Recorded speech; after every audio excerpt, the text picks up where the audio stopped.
السلام علیکم، آپ دیکھ رہے ہیں ہو کیا رہا ہے۔ میں ہوں Faisal Abbasi, group editor 92 news. Irshad Ahmad Arif صاحب ساتھ ہیں۔ شکریہ ارشاد صاحب آپ کا۔ پروگرام میں ہمیں پاکستان کے سابق وزیر خزانہ ڈاکٹر حفیظ پاشا صاحب بھی جوائن کر رہے ہیں۔ پاشا صاحب thank you very much for your time. آپ سے گفتگو کریں گے۔ پاکستان کے سابق صدر آصف زرداری دبئی روانہ ہو گئے ہیں۔ اطلاعات یہ ہیں کہ وہ 2 ہفتے دبئی میں قیام کریں گے۔ سوال یہ ہے کہ ایسے وقت میں جب پاکستان پیپلز پارٹی پنجاب میں خاصی سرگرم تھی، بہت سے لوگ پیپلز پارٹی کے ساتھ شامل ہو رہے تھے، ایسے میں آصف زرداری صاحب دبئی کیوں روانہ ہو گئے ہیں؟ کیا موجودہ اتحادی حکومت کے ساتھ بجٹ کو لے کر ان کے کچھ تحفظات ہیں، یا کچھ سیاسی معاملات ایسے ہیں، یا اس دورے کو معمول کا دورہ ہی سمجھا جائے؟ یہ بہت سے سوالات ہیں جن کے جوابات آج کے پروگرام میں جاننے کی کوشش کریں گے۔ استحکام پاکستان پارٹی کے سربراہ جہانگیر ترین لندن روانہ ہو گئے ہیں۔ وہ ایسے وقت میں لندن کیوں جا رہے ہیں کہ جب بہت سے لوگ ان کی پارٹی میں شامل ہو رہے ہیں، اور پارٹی کا جو ابتدائی ڈھانچہ ہے، ماں سوائے چند ناموں کے جو 3-4 عہدے دیے گئے، عبدالعلیم خان صدر، سیکریٹری جنرل عامر کیانی، اور پھر اسی طرح اون چودھری کو بھی ایڈیشنل سیکریٹری جنرل بنایا گیا ہے۔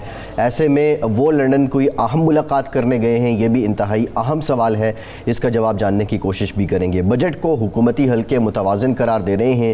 اب توازن تو IMF کی اپروچ سے اندازہ ہوگا کہ کس حد تک ان کے تحفظات دور ہوئے ہیں، اس بجٹ میں جو اہداف رکھے گئے ہیں وہ کس حد تک حقیقی ہیں، اور یہ کب تک پورے ہو سکتے ہیں یا پورے نہیں بھی ہو سکتے ہیں۔ تمام تر معاملات پہ بات کریں گے۔ ارشاد صاحب، پہلے میں چاہوں گا ذرا یہ جو سیاسی حوالہ ہے آصف زرداری صاحب کا لندن جانا اور جہانگیر ترین صاحب کا آصف زرداری صاحب کا دبئی جانا اور جہانگیر ترین صاحب کا لندن جانا، اس کو ان کو معمول کے دورے ہی سمجھا جائے ان سیاسی حالات میں؟ ایک تو سیاستدان جو بھی کام کرتا ہے وہ معمول کا نہیں ہوتا، اس میں اس کے سیاسی مقاصد ہوتے ہیں، اور جنرل ضیاء الحق کثرت سے سعودی عرب جایا کرتے تھے اور عمرہ کیا کرتے تھے، لیکن لوگ یہی کہتے تھے کہ وہ ایک سیاسی مقصد کے تحت جاتے ہیں، اور وہ عمرہ جو ہے وہ بھی ان کے سیاسی مقصد کا ایک حصہ ہوتا ہے۔ اور وہ خود کہا کرتے تھے کہ میں بیٹری چارج کرانے جاتا ہوں، تو لوگ عذرائے مذاق کہتے تھے کہ وہ وہاں سے جو پیٹرو ڈالر ہے اس سے اپنی بیٹری چارج کراتے ہیں، اور ساتھ ساتھ وہ کر بھی لیتے ہیں۔ وہ جہانگیر خان ترین کے انگلستان جانے پر مجھے یاد آیا وہ کہ وہ دیکھیں گھر خدا کا، ہم خدا کی شان دیکھیں گے، سدھاریں شیخ کعبہ کو، ہم انگلستان دیکھیں گے۔ تو وہ انگلستان پہنچ گئے ہیں، اور پورے 1 ہفتے کے لیے گئے ہیں، 1-2 دن 3 دن کے لیے نہیں گئے جی۔ تو ایک تو آصف زرداری صاحب کا اچانک دبئی جانا، اور یہ کہنا کہ میں نے آنکھوں کا چیک اپ کرانا ہے۔ پاکستان میں بہترین ہسپتال موجود ہیں آنکھوں کے بھی، اور ڈاکٹر بھی آنکھوں کے موجود ہیں، اور جب یہ بات کہی جاتی ہے کسی پارٹی یا پارٹی ہیڈ کی طرف سے، تو لوگ خام مخالفین مذاق اڑاتے ہیں کہ پاکستان میں آپ 30 40 سال سے اقتدار میں ہیں، نہ یہاں کوئی ایسا ڈاکٹر پیدا کر سکے، نہ ہسپتال پیدا کر سکے جہاں آپ معائنہ ہی کرا سکیں نزلہ زکام کا یا آنکھ کا یا دل کا یا کسی چیز کا۔ لیکن بہرحال وہ کچھ ملاقاتیں بھی ہوں گی، کچھ باتیں بھی ہوں گی، کچھ وارداتیں ہوں گی۔ وہ آنکھوں سے ارشاد صاحب مجھے یاد آ گیا کہ وہ آنکھیں بلا کی تاجر ہیں، جس کو دیکھیں خرید لیتی ہیں۔ تو یہ تو موسم خریداری کا تھا۔ ہاں بالکل، زرداری صاحب تو ویسے بھی ہر فن مولا ہیں، اور اس فن میں تو ہنر میں تو طاق ہیں بہرحال۔ اور جہانگیر خان ترین نے جن عہدوں کا اعلان کیا ہے، ایک تو علیم خان اب پرویز الہی صاحب کے مد مقابل ہیں، وہ ان کی سابقہ پارٹی کے صدر ہیں جی۔ اور ایک بات تو بہرحال ہو گئی کہ جی پہلے یہ سمجھا جاتا تھا کہ یہ مد مقابل ہیں، لیکن اب وہ مد مقابل آ چکے ہیں جی۔ اور عامر کیانی صاحب کی لاٹری نکلی ہے کہ وہ پہلے بھی سیکرٹری جنرل تھے ایک جماعت کے، اور دوسری جماعت میں وہ آئے ہیں، اور آتے ہی ان کو سیکرٹری جنرل بنا دیا گیا۔ بڑی بات ہے، لیکن بہرحال یہ سیاست ہے، اور سیاست میں سب کچھ ممکن ہوتا ہے۔ دیکھتے ہیں آگے۔ اصل تو مسئلہ یہ ہے کہ علیم خان صاحب، جہانگیر خان ترین صاحب، عامر کیانی صاحب، اون چودھری صاحب آگے جب بڑھتے ہیں تو ورکر اور ووٹر، جی بالکل، یہ لانا اصل میں جوئے شیر لانے کے برابر ہے۔ وہ دیکھتے ہیں کیا کرتے ہیں، لیکن حفیظ پاشا صاحب کی موجودگی سے فائدہ اٹھاتے ہوئے پاشا صاحب یہ ہمیں فرمائیں کہ یہ جو 23-24 کا بجٹ پیش ہوا ہے، اس کے اہداف جو مقرر کیے گئے ہیں، آپ کے نزدیک وہ حقیقی ہیں، قابل عمل ہیں، اور IMF بھی اب موجودہ حکومت سے راضی ہوگا اور اسی مہینے ہم توقع کریں کہ سٹاف لیول معاہدہ ہو جائے گا؟ بسم اللہ الرحمن الرحیم. بات دراصل یہ ہے کہ جو اہداف رکھے گئے ہیں بجٹ میں آنے والے سال کے، وہ ماشاءاللہ جسے ہم کہتے ہیں ایمبیشس ہیں. اچھا. اور اس طرح آپ دیکھیے کہ ہماری کوشش یہ ہے کہ FPR کے ریونیوز میں 28% اضافہ ہو، جبکہ پچھلے سال بڑے مشکل سے 16-17% حاصل کر پائے تھے. صحیح. حالانکہ منی بجٹ بھی لائے تھے مارچ میں، مگر اس کے باوجود شارٹ فال رہا ہے 400 ارب. جی. دوسری طرف جو نان ٹیکس ریونیوز میں، اس میں حیرت انگیز اضافہ ٹارگٹ کیا گیا ہے، تقریباً 80% سے بھی زیادہ. صحیح. تو اب یہ دیکھنا ہے کہ کیا پیٹرولیم لیوی سے تقریباً 2 گنا ریونیو مل جائیں گے، اور کیا ہمارے اسٹیٹ بینک کے پروفٹس میں تقریباً 2.5 سے 3 گنا اضافہ ہو جائے گا. جی. اور یہ ایمبیشس ہیں ٹارگٹس آپ کے ریونیوز کے. بس ہم دعا کرتے ہیں کہ انشاءاللہ ہماری حکومت انہیں حاصل کر لے. جی. دوسری طرف آپ خرچوں پہ آ جائیے. جی. اور خرچوں پہ جو سب سے نمایاں اضافہ ہے وہ ہے آپ کے قرضوں کی سود کی پیمنٹ. ٹھیک. اور وہ بڑھا کر تقریباً 2000 ارب اضافہ کیا گیا ہے اگلے سال کے لیے. اس سال 5200 ارب سے بڑھا کر اگلے سال 7300 ارب تقریباً. جی. تو اب وہ بھی بہت بڑا اضافہ ہے. تو لہٰذا آپ کے خرچوں میں آپ اب دیکھیے کہ پاکستان میں ہمارا فیڈرل بجٹ جو ہے وہ ماشاءاللہ 14,000 تقریباً 500 ارب تک پہنچ چکا ہے. جی. یہ کافی اضافہ ہے بجٹ میں. تو سارے اہداف جو ہیں وہ ماشاءاللہ اب ڈیولپمنٹ سپینڈنگ کے بارے میں بھی کوشش یہ ہے کہ اسے 80% سے تقریباً 2 گنا کیا جائے. جی.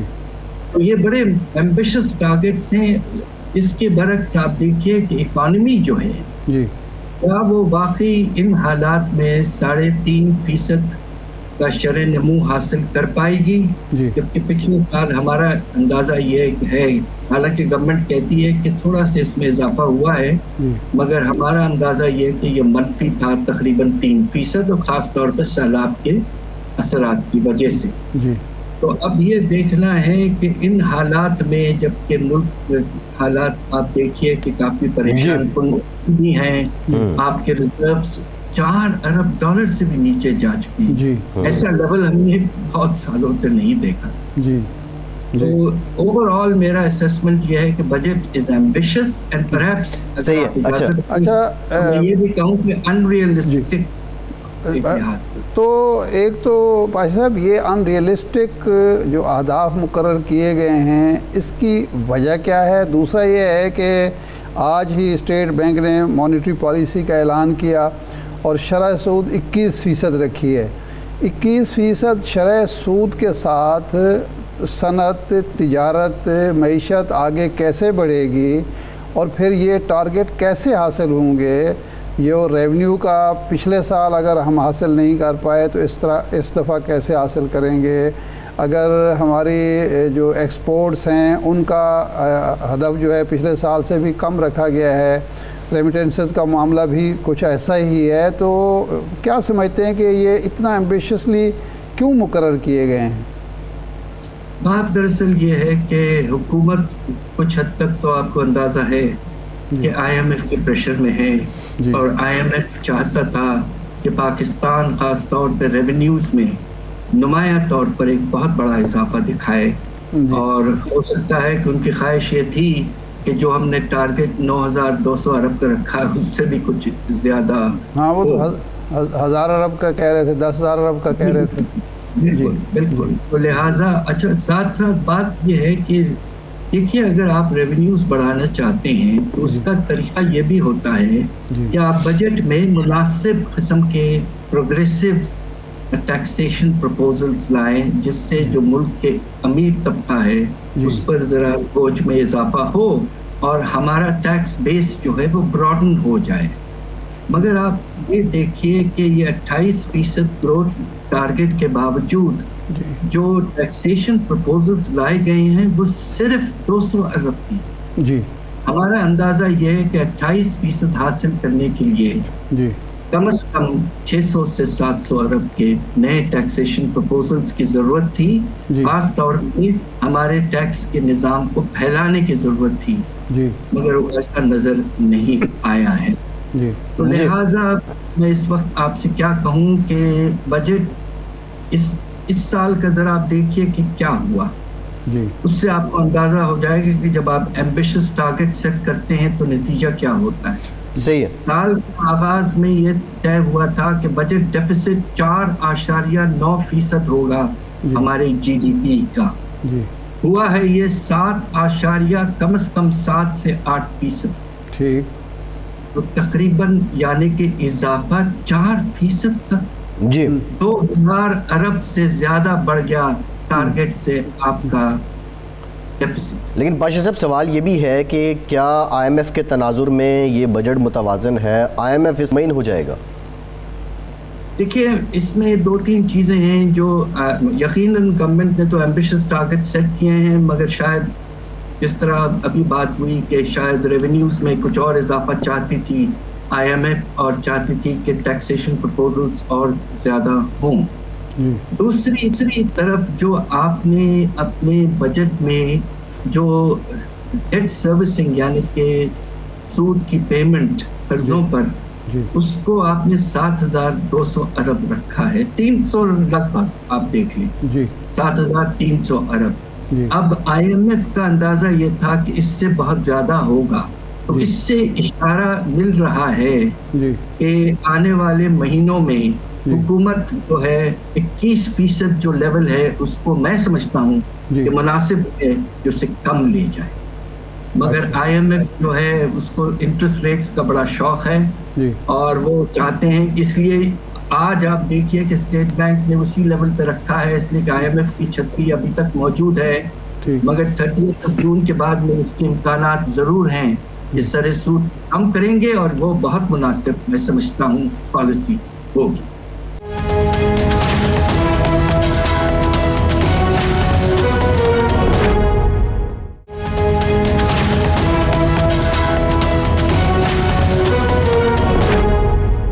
پاشا صاحب 35% تنخواہوں میں 35% تک اضافہ آپ سمجھتے ہیں؟ لوگوں کو دیکھیں تو یہ تو حالات کے متقاضی لگتا ہے, لیکن پاکستان کی معیشت کو دیکھیں تو آپ سمجھتے ہیں کہ پاکستان کی حکومت یا جو موجودہ وزارت خزانہ ہے اس کے پاس اتنے وسائل ہیں کہ یہ کوئی بڑا ڈینٹ نہیں ڈالے گا یہ اضافہ؟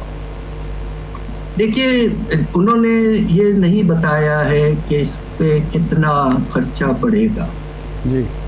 پینشنز پہ 17.5% بڑھا رہے ہیں, اور جس طرح آپ نے کہا, اور ایک اور چیز میں آپ کو بتا دوں کہ جو ہمارے نچلے طبقے کے جو امپلائیز ہیں گریڈ 1 سے گریڈ 6 گریڈ 7 تک, ان کی آمدنی میں مناسب طریقے سے گورنمنٹ کہہ رہی ہے کہ ہم اس کو بڑھا کر 32,500 تک لے جائیں گے. اس وقت وہ 25,000 سے بھی کم ہے. یہ بہت مناسب ڈیسیشن ہے گورنمنٹ کا, مگر جو بڑے آفیشلز ہیں ہمارے 17 گریڈ کے اوپر, ان کے لیے 30% اضافہ اور پینشنز میں 17.5% اضافہ, اس کا بوجھ کیا حکومت برداشت کر پائے گی؟ ساتھ ساتھ آپ یہ دیکھیے کہ چاروں پروونشل گورنمنٹس پر پریشر ہوگا کہ وہ یہی کریں, اور سندھ کی گورنمنٹ نے تو اس سے بھی زیادہ بتا دیا ہے. انہوں نے تو سارے گریڈز کے لیے 35% کر دیا ہے. تو خطرہ یہ ہے کہ اگر 4 پروونشل گورنمنٹس میں جن کی امپلائمنٹ ہمارے فیڈرل گورنمنٹ سے 3 گنا ہے, تو اس کے نتیجے میں ہمارا فرسٹ کیلکولیشن جو ہے وہ یہ کہ اس کا جو خرچہ ہوگا آنے والے سال 600 ارب. اتنا بڑا اماؤنٹ ایک سال میں ایبزارب کرنے میں یقیناً دقت ہوگی, اور پروونشل گورنمنٹس کے جو سرپلسز انہوں نے ٹارگٹ کیے ہیں 650 ارب کے, وہ کافی حد تک کم ہو جائیں گے. اچھا بھائی صاحب, ہم نے تو یہ سنا تھا کہ آئی ایم ایف کا ایک مطالبہ یہ بھی ہے کہ یہ آپ کا پینشن کا سسٹم ہے اس کو تبدیل کریں, یہ بھی بہت بڑا بوجھ ہے آپ کے بجٹ پر.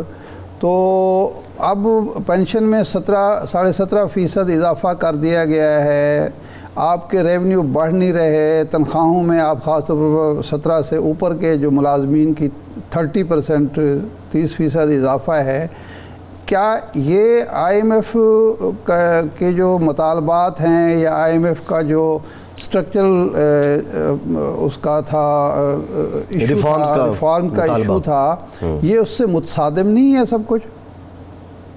جی میں سمجھتا ہوں کہ حکومت نے جو اضافہ کیا ہے وہ شاید آئی ایم ایف کے ایکسپیکٹیشن سے زیادہ، مگر ہم سب یہ سوچتے ہیں کہ گریڈ 1 سے لے کر 16 تک آپ نے جو اضافہ کیا ہے 35% کا اور منیمم ویج کو بڑھایا ہے، یہ ان حالات میں مناسب تھا. ہمیں سوچ سمجھ کے ہائر گریڈز میں کم اضافہ دینا چاہیے تھا. دوسری طرف آپ یہ دیکھیے کہ ہمارے پینشنز جو ہیں ان کے پیچھے کوئی کنٹریبیوشنز نہیں ہے، نہ کوئی پینشن فنڈ ہے. یہ خرچے ایسے ہوتے ہیں جب ان کا وقت آتا ہے، کوئی ایڈوانس پروویژنز نہیں ہے. بس ایک اشارہ البتہ ہمارے فائنانس منسٹر صاحب نے ضرور دیا ہے کہ پہلی دفعہ گورنمنٹ ایک پینشن فنڈ قائم کرنے کی کوشش کرے گی. ہماری گزارش یہ ہے کہ اس خرچے کو کم کرنے کے لیے اب وقت آ گیا ہے کہ پاکستان کو کچھ سال پہلے ہم نے ایج آف ریٹائرمنٹ کو 58 سے بڑھا کر 60 کیا تھا. اب میں سمجھتا ہوں کہ وقت آ گیا ہے تاکہ بوجھ ذرا اسپریڈ ہو اگلے سالوں کے لیے کہ ایج آف ریٹائرمنٹ کو 63 میں لے جائیں. اچھا. اور جو نئے امپلائیز ہائر ہوں گے، کچھ ہم امید کر رہے ہیں کہ کم ہی ہوں، مگر اگر کچھ بھی ہوں تو وہ کنٹریبیوٹری اسکیم کے تحت آئیں. اس طرح آپ کو حیرت ہوگی، اس وقت پاکستان کے پینشنز کا خرچہ صرف 1400 ارب تک پہنچ جائے. جی سارے گورنمنٹس کو ملا کر. جی صحیح ہے ڈاکٹر صاحب. اچھا ڈاکٹر صاحب معذرت کے ساتھ، ڈاکٹر صاحب ایک اور چیز جو ہمیشہ حکومت دعویٰ کرتی رہی ہے لیکن اس بجٹ میں اس کی طرف کوئی پیش رفت نہیں ہوئی، وہ یہ تھی کہ جی ہم پرائیویٹائزیشن کا عمل تیز کریں گے. لیکن اس دفعہ معلوم نہیں کیوں اسحاق ڈار صاحب نے اس طرف کوئی اشارہ بھی نہیں کیا، کوئی یقین دہانی بھی نہیں کی اور کوئی روڈ میپ بھی نہیں دیا. تو یہ ایک سیاسی وجوہات کی بنیاد پر ایسا ہو رہا ہے کہ پرائیویٹائزیشن جو اس حکومت کا پورا امتیاز ایک دور میں رہا ہے اور اس کا فائدہ ہوا معیشت کو، تو اب اس سے گھبرا رہی ہے. دیکھیے گھبرانے کی وجہ سمجھ میں نہیں آتی ہے. جی بات یہ ہے کہ آپ کا جو سبسڈی اور کنٹینجنٹ لائبلٹیز اور لونز بے شمار مراد جو آپ نے اسٹیٹ اونڈ انٹرپرائزز کو دیے ہیں، ان کا صرف خرچہ جو سالانہ ہو رہا ہے اور وہ فیڈرل بجٹ کے تھرو 1500 ارب. جی اب آپ یہ سوچئے کہ اتنا بڑا اماؤنٹ لاسز کا اور سبسڈیز کا ہم دے رہے ہیں، خاص طور پہ جسے میں بلیک ہول کہتا ہوں، ہمارا پاور سیکٹر جس کی لمٹلیس ایپیٹائٹ ہے سبسڈیز کے لیے. وقت آ گیا تھا اور ہم سب یہی امید کر رہے تھے کہ ایک مناسب پلان پیش کیا جائے گا، جو آئی ایم ایف کے ساتھ بھی اگریمنٹ ہو چکا ہے اور اس حد تک اگریمنٹ ہو چکا ہے کہ 2-3 نام کے ساتھ ادارے ایسے ہیں جن کو اگریمنٹ ہوا تھا کہ پرائیویٹائز کیا جائے گا، مگر ان کا کوئی مینشن بجٹ میں نہیں ہے. یہ بھی ایک پوائنٹنگ پہلو بجٹ کا ہے. صحیح. اچھا پاشا صاحب، روسی تیل سے متعلق ہے کہ اب اس کی آمد پاکستان ہو رہی ہے، کتنا فرق پڑے گا اور اس کا ریلیف کیا عوام کو ڈائریکٹلی ملے گا؟ یہ بہت اہم سوال ہے اور کبھی کبھی اچھی خبریں بھی آتی ہیں اور ہمیں اس بات کی خوشی ہے کہ آج وہ جہاز آ چکا ہے. سوال یہ پیدا ہوتا ہے کہ کتنا فیصد ہم رشین آئل لے سکیں گے ہمارے ٹوٹل ریکوائرمنٹس میں. اگر یہ 25 سے 30% ہو جاتا ہے تو یقیناً اس سے نمایاں طور پر جو ہمارا لینڈنگ کاسٹ ہے پیٹرولیم کی وہ کم ہو جائے گی. اب سوال یہ پیدا ہوتا ہے کہ اس سے ہم کتنا ٹرانسفر کر پائیں گے کنزیومرز کو، اس لیے کہ کچھ اندازہ ہمارا یہ ہے کہ پیٹرولیم لیوی جو 50 روپے ہے اس سال، اس میں یقیناً اگر آپ ریونیوز کو تقریباً 2 گنا کرنا چاہتے ہیں اگلے سال پیٹرولیم لیوی کے تو آپ کو اس میں اضافہ کرنا پڑے گا. بس ہماری امید یہ ہے کہ جو پرائس جو ہے وہ کم ہو جائے تو اگرچہ پیٹرولیم لیوی میں کچھ اضافہ بھی ہوتا ہے مگر اوور آل نیٹ افیکٹ جو ہے کنزیومرز پر پازیٹیو انشاءاللہ ہونا چاہیے. یہ بڑی امپورٹنٹ بات آپ نے کی. ڈاکٹر صاحب thank you very much for your time. آپ ہمارے ساتھ موجود تھے ڈاکٹر حفیظ پاشا صاحب. پاکستان میں بعض اوقات جو اکانومی کے اصول ہیں وہ الٹے پڑ جاتے ہیں, ایسا کیوں ہوتا ہے؟ بریک کے بعد بات کرتے ہیں.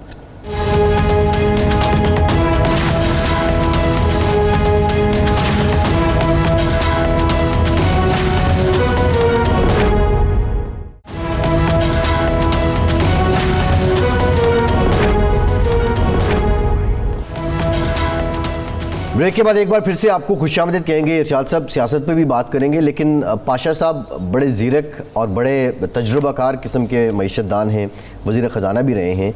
انہوں نے ایک بات کی کہ کچھ انسٹرومنٹ یوز کرنے پڑیں گے. بظاہر مطلب جو جس کنٹیکس میں انہوں نے بات کی تو بڑا پارلیمانی اور پڑھا لکھا انداز ہے, اور جس طرح آپ نے پوائنٹ ریز کیا کہ شرح سود بھی بڑھ رہی ہے اور مہنگائی بھی بڑھ رہی ہے.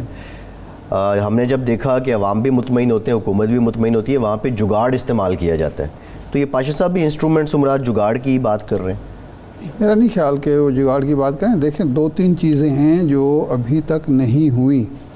ایک تو یہ ہے کہ آپ کا گورننس اگر بہتر ہوگی تو بہت ساری جو آپ کی نمود و نمائش ہے, آپ کی نااہلی ہے, آپ کے جو خرچے بلا وجہ ہو جاتے ہیں ان میں رکاوٹ پڑے گی. جی اس وقت جو مہنگائی کی وجہ صرف وہ نہیں ہے جو بیان کی جاتی ہے.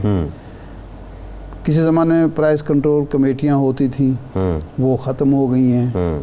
ٹھیک ہے نا جی. جس کی مرضی ایک چیز تو سمجھ آتی ہے کہ جی ایک چیز منڈی سے مہنگی مل رہی ہے اور وہ سپلائی چین کا مسئلہ ہے, لیکن اگر گندم تازہ آئے یعنی فصل کٹائی ہو اور گھروں میں پہنچے اور مہنگی ہونا شروع ہو جائے تو اس کا کیا مطلب ہے؟ اس کا مطلب ہے سمگلنگ ہو رہی ہے, اس کا مطلب ہے ذخیرہ اندوزی ہو رہی ہے, اس کا مطلب ہے کہ گراں فروشی ہو رہی ہے. جی اب گراں فروشی کو آپ اگر کنٹرول نہیں کرتے, ذخیرہ اندوزی کو آپ کنٹرول نہیں کرتے, سمگلنگ کو نہیں کنٹرول کرتے تو یہ تو گورننس کا ایشو ہے, یہ سپلائی چین کا ایشو تو نہیں ہے. ڈالر اگر ایک ضرورت کے تحت مہنگا ہوتا ہے, ڈیمانڈ بڑھ گئی ہے تو پھر تو بات ہے. لیکن اگر خود وفاقی وزیر خزانہ کہے کہ $50 لاکھ جو ہیں روزانہ جا رہے ہیں افغانستان جا رہے ہیں تو وہ تو ایک نااہلی کا ایشو ہے نا. بالکل ٹھیک ہے. تو اس لیے پاشا صاحب کا مطلب یہ ہے کہ آپ اپنی نااہلی کو بھی کنٹرول کریں اور باقی اقدامات بھی کریں جس کی وجہ سے آپ کا ضروری خرچے ہوں اور کسی کو فائدہ اٹھانے کا موقع نہ. بالکل ٹھیک ہے. ارشاد صاحب, نیئر بخاری صاحب سابق چیئرمین قانون دان بھی ہیں, سیکرٹری جنرل پاکستان پیپلز پارٹی ہیں, سینئر سیاستدان ہمیں جوائن کر چکے ہیں. بہت شکریہ بخاری صاحب آپ کے وقت کا. بخاری صاحب, بجٹ آ گیا ہے, پیپلز پارٹی کیا اس بجٹ سے مطمئن ہے یا ابھی آپ کے کچھ اور ریزرویشنز ہیں یا تجاویز ہیں؟ شکریہ. گزارش یہ ہے کہ پیپلز پارٹی کی نمائندگی کیبنٹ میں ہے, ہمارے منسٹرز وہاں موجود تھے, جس کیبنٹ نے اس کو اپروول دی تو آبویسلی پیپلز پارٹی اس گورنمنٹ کا حصہ ہے. تو ہم سمجھتے ہیں کہ جن حالات میں یہ بجٹ پیش کرنا پڑا وہ بجٹ ایسا ہے کہ جس سے عوام کو ریلیف ملنی چاہیے تھی اور ریلیف دی بھی گئی ہے. تو ہم تو اس حکومت کا حصہ ہیں اور ہم سمجھتے ہیں کہ ان حالات میں اس سے بہتر بجٹ نہیں دیا جا سکتا تھا. بالکل ٹھیک ہے. یعنی پیپلز پارٹی اونرشپ لیتی ہے کیونکہ کیبنٹ کا حصہ ہے. تو اب آپ سمجھتے ہیں کہ ایک عوام دوست بجٹ آ گیا ہے, اب جب آپ الیکشن میں جائیں گے تو اس کے ثمرات اور فوائد عوام تک منتقل ہو چکے ہوں گے اور اب الیکشن یقینی ہے. ہر حکومت کی کوشش ہوتی ہے کہ وہ ایسا بجٹ تھے جس سے حکومت کو پذیرائی ملے عوام سے. ہر حکومت کی کوشش ہوتی ہے. لیکن جو صورتحال تھی, جس قسم کی اکانومی انہیرٹ کی موجودہ گورنمنٹ نے, کہ جہاں 2018 میں پاکستان پہ قرضوں کی $24 بلین تھا، اور جب وہ گورنمنٹ ان کو ملی تو $44 بلین ہو گیا، اور اس کا اکاؤنٹ فار بھی پچھلی گورنمنٹ نہیں کر سکی کہ وہ 70 سالوں میں جتنے قرضے لیے گئے اس سے ڈبل قرضے پونے 4 سالوں میں لیے گئے. تو اس قسم کی اکانومی تو ان کو انہیریٹ کرنی پڑی. لیکن مشکل حالات، انٹرنیشنل جو کرنچ ہے، فائنینشیل کرنچ ہے، وہ انٹرنیشنلی باقی ملکوں پہ بھی ہے. تو ان حالات میں اس گورنمنٹ نے جو بجٹ پیش کیا تو ہم تو اس حکومت کا حصہ ہیں، اور ہم سمجھتے ہیں کہ جو اکنامک سچویشن ہے انٹرنیشنلی اور بالکل پاکستان کی، اس میں اس سے بہتر بجٹ اور کیا دیا جا سکتا ہے. لیکن یہ آپ دیکھیں کہ جی ڈی پی باقی دنیا کا بھی بہت نیچے گرا. ایون ڈیفالٹ کے قریب تو یونائٹڈ اسٹیٹ آف امریکہ بھی چلا گیا تھا. لیکن ابھی اللہ کا احسان ہے کہ ہم ڈیفالٹ کی طرف نہیں جا رہے، اور ہماری اکانومی میں اسٹیبلٹی آئے گی. پرٹیکولرلی جو ایگرو بیسڈ اکانومی ہم سمجھتے ہیں کہ ایگریکلچر سیکٹر کو جو ریلیف ملے گی، تو اس سے بجائے ہم ڈالرز دے کے باہر سے گندم اور آئل اور باقی چیزیں منگائیں، تو وہ اپنا ملک جو ہے وہ ان کی پروڈکشن میں اضافہ کر سکتا ہے. ان کو فیسیلیٹیٹ کیا جائے ایگریکلچر سیکٹر کو، تو ہماری اکانومی بہتر ہو سکتی ہے. جی، یہ آصف علی زرداری صاحب دبئی چلے گئے ہیں، تو ایک تو کتنا عرصہ وہاں قیام کریں گے؟ 1 ہفتہ 2 ہفتے؟ اور یہ صرف انہوں نے اپنی آنکھوں کا معائنہ کرانا ہے یا کچھ سیاسی مقاصد بھی ہیں، سیاسی ملاقاتیں بھی ہیں، کوئی جوڑ توڑ بھی ہے؟ نہیں، کیونکہ میں پچھلے عرصے میں لاہور میں بھی جناب آصف علی زرداری صاحب جو سابق صدر پاکستان کے ساتھ تھا، اور جو میٹنگز ہوتی رہی میں ان میں شریک رہا، اور میرے نالج میں ہے کہ ان کا ایک آنکھوں کا ایک پروسیجر تھا. ان کو جو ان کا ڈاکٹر ہے اس کے ساتھ اپوائنٹمنٹ تھی، تو اپوائنٹمنٹ بھی آج 12 تاریخ کے لیے تھی. اور جو ہی اس پروسیجر کے بعد ڈاکٹرز کی جو ایڈوائس ہوگی اس کے مطابق عمل کریں گے، تو ہوپ فلی وہ بہت جلدی پاکستان آئیں گے. لیکن یہ سارا ڈپینڈ کرتا ہے ڈاکٹر کے ایڈوائس پہ. ابھی تو وہ کسی پولیٹیکل مشن پہ یا پولیٹیکل ایمبیشن پہ تو نہیں گئے، وہ تو ٹوٹلی پرائیویٹلی اپنی علاج کی غرض سے دبئی گئے ہیں. صحیح ہے. اچھا، یہ استحکام پاکستان جماعت جو سامنے آئی ہے بخاری صاحب، اس سے متعلق آپ کیا سمجھتے ہیں؟ جمہوری قوتوں کے لیے یہ حوصلہ افزا ہے یا قومی جماعتوں کے لیے چیلنج ہے؟ نہیں، ہم تو اس کو چیلنج نہیں سمجھتے، اس لیے کہ آئین پاکستان ہر آدمی کو یہ تحفظ فراہم کرتا ہے اور اختیار بھی دیتا ہے، یہ فنڈامنٹل رائٹس میں ہے کہ وہ سیاسی جماعت کی بنیاد رکھیں، اس کی تشکیل کریں اور عوام کے پاس جائیں. تو ابھی تو اس کا نہ تو مینیفیسٹو آیا ہے، ابھی آرگنائزیشن ان کی آج اناؤنس ہوئی ہے. دیکھتے ہیں کہ اس کو عوام سے کتنی پذیرائی ملتی ہے. لیکن پاکستان پیپلز پارٹی تو ایک جماعت جس کی 54 سال کی تاریخ ہے، جس میں بہت سارے نشیب و فراز دیکھے، قیادتوں نے مسائل بھی دیکھے، پریشانیاں بھی دیکھی، اور بالکل اس میں شہادتیں بھی قبول کیں اور عقوبت خانے بھی دیکھے. لیکن پاکستان پیپلز پارٹی تو اپنے پروگرام، اپنے فلسفے اور جو پولیٹیکل پروگرام جناب ذوالفقار علی بھٹو شہید دے کے گئے، یا محترمہ نے اس کو آگے لے کے چلے، اور آج ہماری قیادت لے کے چل رہی ہے. ہمیں امید ہے، ہم پورے اعتماد ہیں کہ انشاءاللہ پاکستان پیپلز پارٹی کو آنے والے انتخابات میں بھی پذیرائی ملے گی. بعض حلقے خام خواہ اس پر کنگز پارٹی کی پھپتی کس رہے ہیں.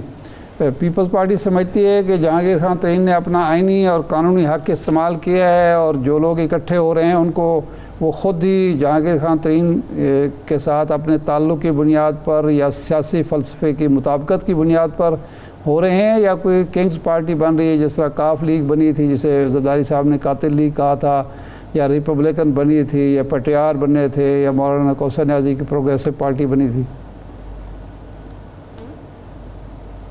کہ جی جو باتیں اس انداز میں بنائی جاتی ہیں وہ زیادہ دیر پا نہیں ہوتی ہیں.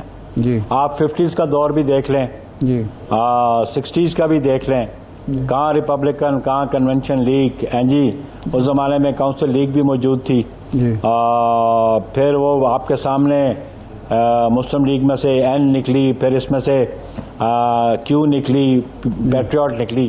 لیکن سیاسی جماعتیں وہی دیر پا رہتی ہیں اور زندہ رہتی ہیں جن کے روٹس عوام میں ہوتے ہیں. جی تو ہم سمجھتے ہیں کہ آئینی طور پہ حق ہے. آلدو جہانگیر ترین صاحب خود تو ابھی تک تو ڈسکوالیفائی ہیں, وہ کوئی پبلک آفس لے نہیں سکتے جی نہ کنٹینٹ, اسی لیے نہ وہ انہوں نے سربراہی لی ہے, جی وہ پیٹرن ان چیف بنے ہیں یا پیٹرن بنے ہیں. جی صدارت تو کسی اور کے پاس ہے, علیم خان کو دی گئی ہے. تو ہم سمجھتے ہیں کہ وہ اپنا آپ کو آزما لیں عوام کے سامنے پیش کر کے. تو پیپلز پارٹی کا قطن کوئی اس سے پریشانی نہیں ہے, نہ ہم خوف زدہ ہیں. لیکن یہ ایک بات ذہن میں ضرور رکھیں کہ جو پارٹی جس طرح قسم سے تشکیل پاتی ہیں, جن کی بنیادیں رکھی جاتی ہیں, وہ دیر پا نہیں ہوتی. صحیح ہے. بخاری صاحب, الیکشن ہو رہے ہیں وقت پر, جنرل الیکشن جب یہ حکومت مدت مکمل کر لے گی تو اس کے بعد 60 دن میں الیکشن ہو جائیں گے؟ توقع کرتے ہیں, اور پیپلز پارٹی بھی سمجھتی ہے کہ جب ٹرم پوری ہوگی اگست میں, اس کے بعد ودن 60 ڈیز الیکشن ہونے چاہیے. اور ہم توقع کرتے ہیں کہ چاروں اسمبلیز کے الیکشن اور نیشنل اسمبلی کے الیکشن ایک ساتھ ہوں گے. ایشو یہی تھا کہ نیشنل اور پروونشل اسمبلیز کے الیکشن ایک ساتھ ہوں. معاملہ سب جوڈس رہا, کورٹس میں بھی گیا, لیکن کیونکہ ہماری ملکی کی جو پروونشل سیٹ اپ ہے اور اس کی نمائندگی نیشنل اسمبلی میں خاصی ڈسپیرٹی ہے. سارے صوبے تینوں ایک طرف ہو جائیں تو پنجاب کی سیٹیں پھر بھی ان سے زیادہ بنتی ہیں. تو وہ پھر افیکٹ کرتے تھے الیکشن, کسی بڑے صوبے کے ہو جاتے پہلے اور نیشنل کے بعد میں ہوتے. تو آبویسلی پولیٹیکل پارٹیز کی جو مطالبہ تھا یا ان کی سوچ تھی کہ ایک وقت میں الیکشن ہوں تاکہ ایک الیکشن دوسرے الیکشن کو انفلوئنس نہ کر سکتے اور افیکٹ نہ کر سکے. تو ہم سمجھتے ہیں کہ اکتوبر میں الیکشن ڈیو ہیں تو ہونے چاہیے. پیپلز پارٹی تو چاہتی ہے کہ وہ جو ٹائم فریم دیا گیا نیشنل کانسٹیٹیوشن میں اس کے مطابق الیکشن ہوں. آخری سوال بالکل بخاری صاحب, ایک نیشنل گورنمنٹ کی بات سنی جا رہی ہے اسلام آباد میں, کیا آپ کے علم میں ہے کہ الیکشن سے پہلے کوئی نیشنل گورنمنٹ بنا دی جائے اور وہ پھر الیکشن کا اہتمام بھی کرے اور معیشت کو بھی سنبھالے, اور الیکشن اگر 6 مہینے 8 مہینے لیٹ کرنے پڑیں تو وہ بھی کر لے؟ تو ایسی کوئی اگر ہوتی ہے, تجویز سامنے آتی ہے, تو پیپلز پارٹی کا رد عمل کیا ہوگا؟ دیکھیں, یہ تو ابھی ہائپوتھیٹیکل کوشچن ہے آپ کا عارف صاحب. گزارش ہے کہ کسی متعلقہ ادارے کی طرف سے ایسی کوئی بیان سامنے نہیں آیا, کوئی اسٹیٹمنٹ سامنے نہیں آئی. ہم سمجھتے ہیں کہ نیشنل گورنمنٹ کا کنسیپٹ تو کانسٹیٹیوشن میں تو کوئی نیشنل گورنمنٹ کا کنسیپٹ نہیں ہے. بڑا سیدھا ہے کہ لیڈر آف ہاؤس ہے, لیڈر آف اپوزیشن ہے, اور اس کے علاوہ تو کانسٹیٹیوشن کے ایسی کوئی پروویژنز نہیں ہے. ہاں یہ ضرور ہے کہ کیئر ٹیکر کا پروویژن ہے, وہ کیئر ٹیکر کی گورنمنٹ جو ہے وہ لیڈر آف ہاؤس اور لیڈر آف اپوزیشن کی مشاورت سے ہوتا ہے. اگر وہ نہیں کرتے تو پارلیمنٹری کمیٹی کرتی ہے, پارلیمنٹری کمیٹی نہیں کرتی تو الیکشن کمیشن آف پاکستان کر دیتا ہے. تو اس کو آپ نیشنل گورنمنٹ کا نام دیں یا کچھ اور نام دیں, میں تو اس کو کیئر ٹیکر گورنمنٹ سمجھتا ہوں جو آئین کے مطابق ہے. تو جب وہ وقت آئے گا, ایکسٹینشن کی بات ہے, ابھی میں سمجھتا ہوں کہ ابھی قبل از وقت یہ بات ہے کہ ایکسٹینشن کی, لیکن ہم یہ سمجھتے ہیں کہ ایکسٹینشن کی بھی ریزننگ چاہیے ہوتی ہیں, اس کے بھی گراؤنڈز چاہیے ہوتے ہیں. تو وہ جب اگست آئے گا تو اس وقت دیکھا جائے گا کیا باروزی حالات ہیں, کیا ہونا ہے کیا نہیں ہونا. تو پھر اس کے لیے ہماری پارٹی جو ہے کوئی انڈیویجول فیصلہ نہیں کرتا, ہماری سینٹرل ایگزیکٹو کمیٹی فیصلہ کرتی ہے. تو جب وہ بات سامنے آئے گی تو ہماری پارٹی اس پہ مشاورت کرے گی, پھر فیصلہ کریں گے. ٹھیک, بہت شکریہ نیر بخاری صاحب آپ کا. ایک بریک کے بعد دوبارہ حاضر ہوتے ہیں.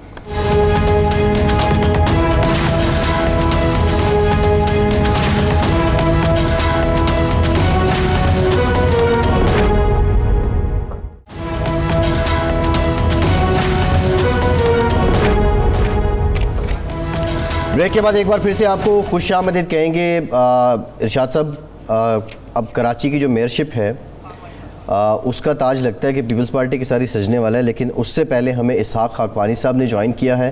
استحکام پارٹی کے رہنما ہیں, بانی ممبر ہیں.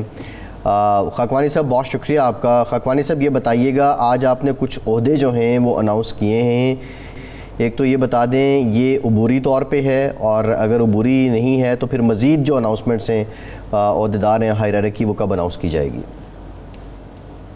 یہ عبوری تو ہر چیز زندگی بھی عبوری ہے جی, کوئی پرماننٹ چیز تو ہوتی نہیں ہے جی, مگر یہ ساتھی ہیں ہمارے اور انشاءاللہ یہ ان عہدوں پہ فائد ہوئے ہیں تو یہ کام کریں گے اور اپنی بہترین طریقے سے پارٹی کے جو ابھی کئی چیزیں ہونی ہیں, ہمارا کانسٹیٹیوشن بننا ہے, ابھی ہمارے مینیفیسٹو کی بڑی ایک ریکوائرمنٹ ہے, الیکشن کمیشن میں یہ پارٹی کو وہاں پر اندراج کرانا ہے, تو یہ ساری چیزیں کچھ نہ کوئی خاکہ بنے گا تو وہ بنائیں گے نا جناب. تو یہ دوست بڑے تجربہ کار لوگ ہیں اور بڑے اچھے عہدوں پر اور وفاقی وزیر اور صوبائی وزیر رہے ہیں, تو میں امید کرتا ہوں کہ یہ حضرات سارے مل کے کام کریں گے اور پارٹی کا جو بیسک اصول ہے نا جی کہ اس نے کارکردگی کیا دکھانی ہے, اگر ان کو موقع مل گیا الیکشن کے بعد اور ان کی کوئی نہ کوئی پوزیشن آ گئی تو وہ ملک کے لیے کوئی اچھائی اور عوام کے لیے کوئی اچھائی کر سکیں گے, اور امید ہے کہ شاید یہ چیزیں ہو جائیں تو خاکوانی صاحب کا نام بھی روشن. جناب خاکوانی صاحب 3 عہدوں کا اعلان کیا گیا, تینوں پنجاب کے حوالے کر دیے گئے, جبکہ آپ کی پارٹی میں کراچی سے بھی نامور نام ہیں اور KP کے سے بھی لوگ شامل ہوئے, سندھ سے تو اندرونی سندھ سے تو شاید کوئی نظر نہیں آیا, جنوبی پنجاب سے بھی لوگ ہیں, تو یہ تینوں عہدے پنجاب اور وہ سینٹرل پنجاب کے ہی حوالے کیوں کیے گئے؟ پنڈی لاہور ہی 3 عہدے لے گیا, تو باقی لوگوں کو کوئی لوگوں کی ریزرویشن ہے, وہ عہدے نہیں لینا چاہتے, وہ چاہتے ہیں کہ ہم فی سبیل اللہ کام کریں گے, یا آپ کے کی طرف سے پارٹی کی طرف سے یہ تھا کہ فی الحال یہی عہدے اناؤنس کیے جائیں اور پنجاب ہی کو دیے جائیں؟ اس میں ارشاد بھائی کہ یہ ہے تو بڑے لوگ جن کو دیے گئے ہیں, یہ پارٹی پر جو کہ پورے پاکستان کی پارٹی تھے, اس میں بھی یہ سیکرٹری جنرل تھے نا جناب, اور اس میں علیم خان وزیر بھی رہے اور اس ہماری جو پارٹی بنانے میں اور اس ان کا بڑا کردار رہا ہے, تو اس کی وجہ سے عہدے ان سے بہتر کینڈیڈیٹ تو آ سکتے ہیں, مگر اور بھی تو بہت سارے عہدے ہیں جناب, کچھ صوبائی عہدے ہیں, اپنا سینٹرل کمیٹی کے ممبران ہیں, کور کمیٹی کے ممبران ہوں گے, یہ تو ابھی ذرا بنے نا جی, ذرا خد و خال نکلا ہے نا جی اس کا ہماری مینیفیسٹو کا اور ہمارے کانسٹیٹیوشن کا, تو اس کے بعد بہت سارے دوستوں کو ان کی منشا اور ان کی اہلیت کے مطابق چیزیں دی جا سکتی ہیں جی. کوئی چیز 3 آدمی نیچرلی یہاں پر ہے, آپ کی بات اور یہ مشاہدہ آپ کا صحیح ہے کہ یہ اپنا ایک خاص علاقے سے ہیں, تو اور ہمیں امید ہے کہ باقی صوبوں سے بھی ہمارے ساتھ دوست شامل ہوں گے, ان کو بھی بڑے اچھے قدر و منزل کے ان کے مطابق ان کو چیزیں ملنی چاہیے اور دینی چاہیے. یہ اسی طرح پارٹیاں بنتی ہیں جب آپ عہدے جو ہیں اور ان کی عزت کے مطابق, ان کے اہلیت کے مطابق اگر دیں گے تو پارٹی کے اندر جوش و خروش اور ایک انصاف کی بات ہوگی کہ سارے بندے اپنی. صحیح ہے. اچھا خاکوانی صاحب, بالکل ٹھیک ہے. خاکوانی صاحب, پارٹیاں جب بنتی ہیں تو اس سے پہلے پارٹیوں کا آئین بھی بن جاتا ہے, پارٹیاں اپنا منشور بھی بتا دیتی ہیں, یہ کیسی اجلت تھی کہ آپ پہلے پارٹی بنا رہے ہیں, اس کو اناؤنس کر رہے ہیں اور اس کے بعد آپ آئین بھی ترتیب دے رہے ہیں اور دیگر جو لوازمات ہیں وہ بھی پورے کر رہے ہیں, یہ اجلت کیسی تھی؟ یہ اجلت کی ایک تو وجہ تھی کہ جہانگیر خان صاحب نے 2 ہفتوں کے لیے اپنے جانا تھا, اپنے ڈاکٹروں کے ساتھ ان کی اپوائنٹمنٹ تھی سالانہ, تو ان کے اب ماشاءاللہ بہترین صحت ہے, مگر باہر کے لوگ جب ٹائم دیتے ہیں نا تو جناب وہ یہاں کے حالات کے مطابق تو نہیں دیتے, تو ان کو پہلے سال سے زیادہ بھی ہو گیا تھا, تو ان کے جانے کے اور پھر یہ چیزیں بننے میں یہ بڑی محنت کے ساتھ لوگوں کو اکٹھا کیا گیا ہے پروگرام پہ, اور میں سمجھتا ہوں کہ جتنا ہمارا لوگوں کا تجربہ ہے, ایک صفحے کا 9, 8, 10 میکسیمم اگر سبجیکٹس اور پوائنٹس پہ مینیفیسٹو بن جائے اور اللہ کرے کہ حکومت ملنے کے بعد اگر 4-5 پہ بھی ہم عبور حاصل کر لیں اور ان کی منشا کے مطابق لوگوں کی تکلیف دور ہو جائے جو ہمارا ان سے عہد ہوگا، اگر وہ پورا ہو جائے تو میں سمجھتا ہوں بہت بڑی کامیابی ہوگی. لہذا منشور منیمم اور عوام دوست چیز بننی چاہیے. اگر عوام دوست ہوگی تو اس کی پذیر رائے بھی ہوگی اور اس کو عمل کرنے میں بھی دیر نہیں لگے گی. خاکوانی صاحب آپ کا ایک نام ہے، آپ اچھے آرگنائزر بھی ہیں، تحریک انصاف نے آپ کی صلاحیتوں سے ایک وقت میں فائدہ بھی اٹھایا. آپ کا کسی عہدے کا اعلان نہیں ہوا. فواد چودھری صاحب بہت لائم لائٹ میں، ایک بڑا ان کا قد کاٹ ہے. ترجمان آپ نے مقرر کیا ہے جناب اون چودھری صاحب کو، جبکہ فواد چودھری صاحب جیسے باصلاحیت آدمی آپ کے پاس موجود ہیں. فردوس عاشق امان صاحبہ ہیں، فردوس عاشق امان صاحبہ ہیں، علی زیدی صاحب ہیں، جناب چوہان صاحب ہیں، عمران اسماعیل صاحب ہیں، چوہان صاحب ہیں. تو اون چودھری صاحب کو یہ عہدہ آپ نے دیا ہے. یہ 3 جو لوگ ہیں، فواد چودھری صاحب، فردوس عاشق امان اور فیاض چوہان صاحب کی صلاحیتوں سے کیوں فائدہ نہیں اٹھا رہے؟ میں آپ سے کی بات کو سمجھ گیا ہوں اور آپ کی بات میں وزن ہے. صرف گزارش یہ ہے کہ جن حضرات نے بڑی تگ و دو کے ساتھ عمران خان کے ساتھ شانہ بشانہ کھڑے ہو کر ان کی وکالت کی ہے تو انہوں نے خود سمجھا ہے کہ کچھ دن بیچ میں گیپ دیا جائے، کوئی اور لوگ ترجمانی کریں نئی پارٹی کی، اور وہ پھر نیچرلی ان کا تجربہ جو ہے اور وہ بڑے اپنے تجربے میں کامیابی. خاکوانی صاحب بریف کمنٹ کر دیں. آپ کی پارٹی کی تقریب رونمائی تھی، فواد چودھری چہرہ چھپا رہے تھے، اس کی وجہ کیا تھی؟ یہ تو بھائی صاحب وہ خود بتا سکتے ہیں، میں ان کے ترجمان نہیں ہوں. اچھا دوسرا یہ بتا دیجئے، کیا نواز شریف صاحب سے ترین صاحب کی ملاقات ہونی ہے لنڈن میں، کوئی اسکیجول میں ہے؟ میرے علم میں اس وقت کوئی بات اس طرح آئی نہیں. خاکوانی صاحب بہت شکریہ آپ کا، ارشاد صاحب آپ کا شکریہ. آج کے پروگرام سے اتنا ہی، اجازت دیجیے.